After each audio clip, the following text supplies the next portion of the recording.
Perhaps the most overlooked part of video games. Music plays a huge role in atmosphere and the immersion of a video game. Traversing both Skyrim and Cyrodiil would never have been so awe-inspiring without the support of its accompanying tracks. Not only does it provide ambience, but it also affects the player psychologically, perhaps making them act swifter, cause more tension, or to relax, calm, and keep you in the game's grip. Personally, general sound in video games is my favourite aspect, with the perfect example being horror games, as turning off the sound suddenly makes its efforts to scare you laughable.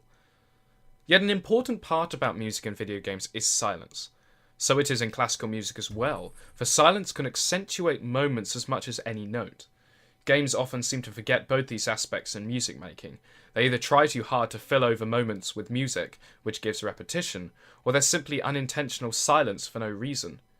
As an example of great use of music is both Half-Life and Dark Souls, as discussed by Darin and I in the Tea and Crumpets podcast the other day. Half-Life, for many, is a mixed bag in terms of the pieces, due to their techno nature which could draw away from the experience. However, the consistent use of it only at specific moments brings it to not draw away from immersion, and also shows that Valve know that they have filled most of the game without music. It shows this deliberate design decision which makes the music-filled moments all the more inspiring. Take, for instance, the fight in Sand Traps by the Lighthouse. Dark Souls also uses music perfectly. It only plays in the safe area and in the boss fights. This gives a sense of progression, loneliness during levels fitting the tone of the game, and moments of awe when during these boss fights. Walking silently through an ambient forest to then be presented with Sif the Great Wolf with his majestic theme never fails to impress.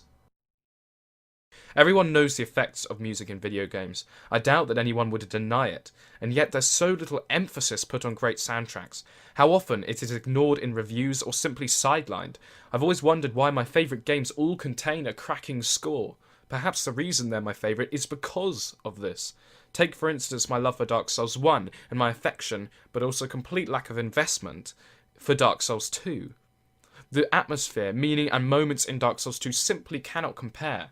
There are many reasons for this, but perhaps music has more of an impact psychologically than even we as gamers realise. Title sequences often fail to impress if the score is not so impressive the moment we open the game.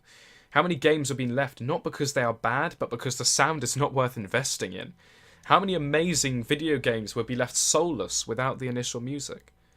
Music in video games has a long, long future and has barely been touched upon. With so many genres of game, the possibilities for expression are endless and exciting. Let us hope the future is bright and that music is given the attention it most certainly deserves. Thank you all very much for watching, and I hope you have enjoyed this chat on music and video games. This was drawn from the discussion between Darin and I on his podcast, live streamed to you all on his channel. We both really enjoyed it, and we actually went a bit over time. I mean, we haven't got a time limit, but it got quite later, so people started dropping off to sleep. And no, we all really thought it went well.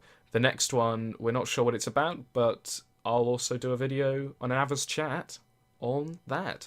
Thank you all very much for watching. Remember to like, comment, share, and subscribe, and of course, good luck.